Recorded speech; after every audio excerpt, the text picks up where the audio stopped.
I looked and I've never videotaped this up. I can't say that I haven't.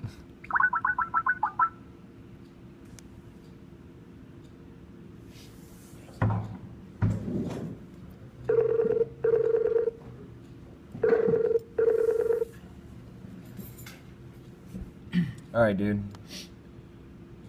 Pressure's on. Yeah, right? It's all right. If we screw it up, we'll just edit it out. Sounds good. All right? We won't make an ass out of you in front of the whole class. Yeah, it doesn't matter. I don't know him anyway. All right. All right. So let's start with your name and occupation, what you do. Is that me that's lagging, or is that y'all?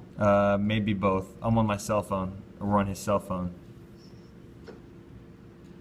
Okay. My name's Kim Thomas Doyle. I'm a land surveyor. I'm registered in the state of Texas. Okay. What's the name of the company you work for? I work for Doyle Interview Incorporated out of Lake Jackson, Texas. Technically, we're out of Clue. Do work all over the state of Texas. We're not registered anywhere outside of the state. What types of services does your company provide? I'll go over kind of general names, I guess, and then give a better description of what exactly that means. But we do boundary surveys, which is what most people will relate us to, you know, a lot and block survey, a property boundary survey, something that will just be in a residential neighborhood or residential property. We'll do topographic surveys, which a lot of times are for engineering projects when they want drainage or things like that, or just a more detailed map. We do a lot of environmental surveying nowadays, anything from delineating environmental properties or concerns to maybe mapping monitor wells or giving ground elevations or well elevations so that they can monitor whatever it is that they have that they're concerned about. We used to do a lot more hydrographic surveying. We were never really big into it, but we did do some. It wasn't really a focus of mine. Most of our work comes from is industrial pipeline construction and management, anything from locating pipelines and mapping them to layout, which, you know, anytime they need a new pipeline run, we'll start that process. Cool. And that ends up being a full job in its own. Well, what led you to surveying? Well, it's not really fair. It's not going to sound very cool, but I was born into it. My dad's a surveyor. I've been surveying since as far back as I can remember. I can remember standing on top of an instrument box to use the instrument when I was a kid because I wasn't tall enough to see through it. So it wasn't like I stumbled upon it, but I decided that it'd be a pretty good career path, so I went with it. All right. What did you study in school, and what kind of degree or what did you major or minor in? I got a bachelor's in science with an emphasis in surveying and mapping is what the technical degree is. We studied a pretty broad set of subjects. You've got math, physics, you've got boundary law. We even went into, I had to do a class in dendrology, studying trees and different things like that, which is kind of a stretch, but it used to be a lot bigger deal in surveying than it is nowadays. There are things you'll do that are just strictly tree identification jobs, where however many trees are on the property, you go through and map and identify each one, and that's as exciting as it sounds. All right. Well, what's something that you learned in school that you still use on a regular basis? Definitely drafting. We draft every single day. It's a tool that we use for the mapping process. I draft a lot of my own stuff or things for other people. And then, of course, the legal principles. Surveying is kind of a combination of math and law, and without those legal principles, there's nothing really that establishes us from anybody else who's just running around and poking rods in the ground. So that's a pretty big part of it. When you draft, do you do by hand or you use a computer program? No, we'll use MicroStation. Some people use AutoCAD here, but we're pretty standard with MicroStation. We don't do a whole lot of hand drawing anymore. You know, you might hand draw some stuff while you're building your sketch, but not like they used to. We did study that in school to kind of get the history of it, but haven't been using that a lot. Cool. What type of professional certifications do you need to be a registered surveyor?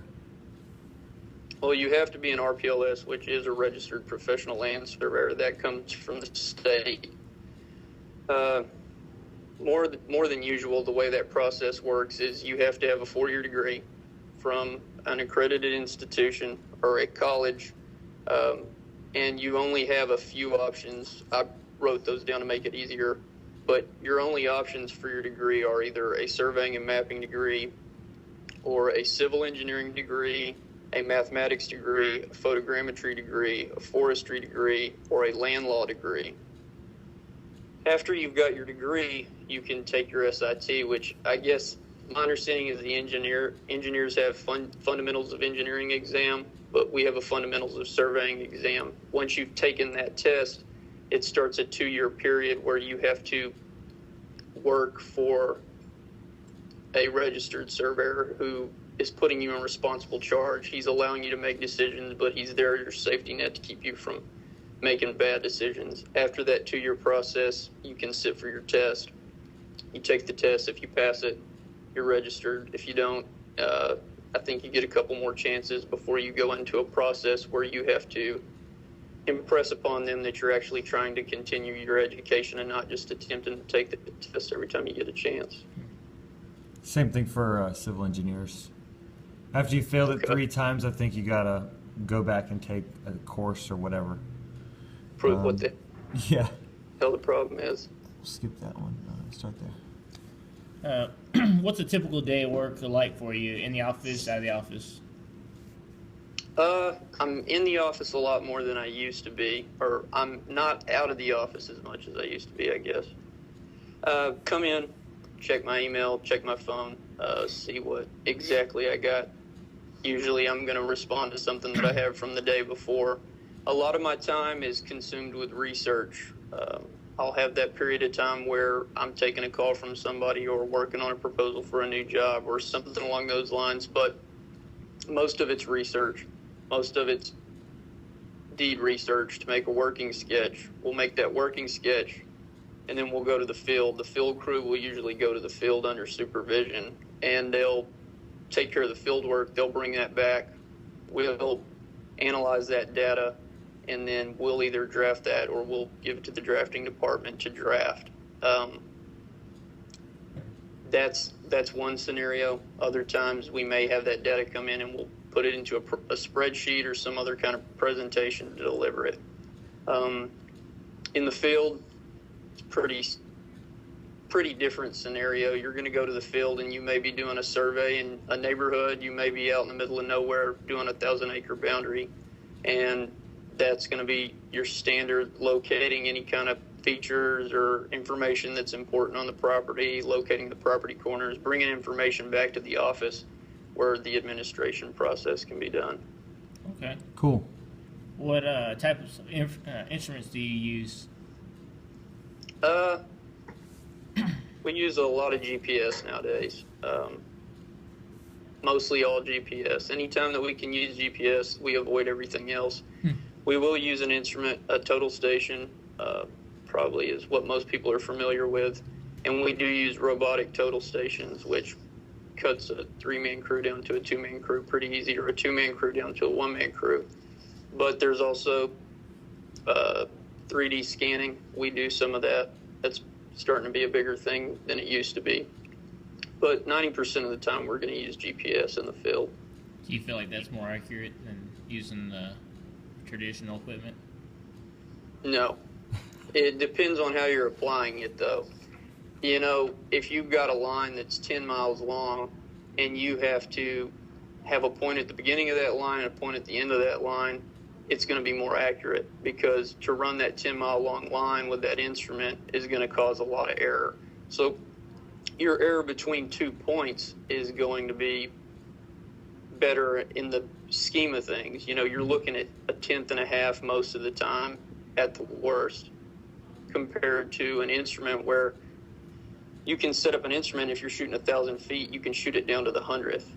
But you're never going to just be making one shot. You're going to have to go around the subject piece of property, or you're going to open yourself up for opportunities of error that is a lot easier to avoid in GPS. GPS, your error is usually only between the two shots that you're measuring at that time. You make a mistake in your total station, that mistake can be carried through your process for the rest of the time. So yes and no. But if you were going to say you're trying to set a line and you want 5 points on that line, the instrument's going to be more accurate every time. Okay. What types of projects do you work on, like residential surveying, commercial development, etc.? Right now, we're doing a lot of environmental, which that goes mostly into monitor wells and mapping.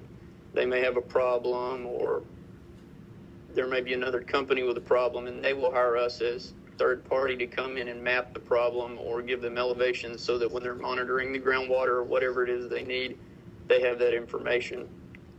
We do a lot of oil wells also, which obviously has slowed down just a little bit in the last couple months, but we'll do well plats for them. We'll do different also types of maps for them. But we have a pretty mixed bag. There's residential and there's industrial, but industrial is definitely where the money's coming from. What skills or practices do you use every day at work that you find are applicable to other parts of your life? People skills. You got to deal with people all the time, and whether you want to or not, it's a skill to practice, I guess, if you want to live a more stress-free life. And time management. I guess not everybody wants to use time management at home, but if you're trying to get something done, it's pretty helpful. What do you like the most about the work you do, and what do you like the least? I like my job because I just enjoy everything about it, as far as being outdoors, being able to work with different projects that are interesting subjects to me. Oil and gas is an interesting subject to me. Just getting to roam around in the woods and see different things, kind of be outside, that's a pretty enjoyable process. Sometimes, honestly, the most unenjoyable part is working with people. They're frustrating. They might not always listen, or they might not understand. And a lot of times you're trying to help them and they still want to argue with you. So there's a lot of times you're dealing with a landowner or something like that you're trying to help them, but they don't want to hear it because it's not what they want to hear. So I'm not as sure if I answered the question exactly, but I would say that's probably what I've got. All right, works for me. If you could give advice to anyone considering making a career of surveying, what would it be? Get a job in the field.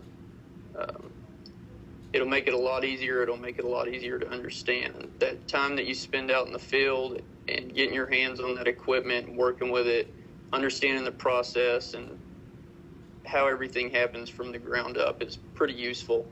There's things that I see on a daily basis that if I hadn't had the experience in the field, it would make it a lot harder to comprehend, which it's kind of second nature in a way because I've been doing it forever, but that definitely helps in the process. But get into the environment, get involved with what's going on, and start to learn the process from the ground up. Another thing that I would say is it's a very good profession to get into. It's a profession where there's more people dying and leaving the profession than there are joining it every single year. So as far as money is concerned, that's a pretty good problem to have. What does a career path of a surveyor look like 5 years in, 10, 15, and so on, until they retire, for you? Yeah. I guess you're saying where can you move to? Where can you come from, I'm guessing? Right. Well, okay. Of course, those first 2 years after you graduate, you're going to be in the field a large majority of the time, trying to learn the process or fulfilling the regulations that the board has set out for you. And then you may move into the office, you may not. Here, you're going to move into the office and you're going to work on projects until you get registered once you get registered, you're going to start to work on your own projects. And here, there's not necessarily a shareholders program, but you have the opportunity to complete more work on your own. 10 years out, 20 years out, you can pretty much survey for as long as you want. There's people doing it who are 80 plus years old, and it looks different every single way. There's people that they do residential boundary surveys at 80 years old, and there's people that do industrial surveys at that age. So it's kind of where you want to take it. It's if you want to work for somebody for the rest of your life, that's definitely an opportunity. But if you want to own your own business, that's there as well, because there's plenty of people who do it, and there's a demand for it everywhere. It's just, do you want to take on that risk and that liability? Cool. I think that's it. You guys have any other questions? I think you just covered about everything. I'm good. Appreciate your time, Kim. No problem. I'll give you a call next day or so. All right, man. Later, bud. Let me know how I do. Yeah, thanks, man. Later. All right, guys.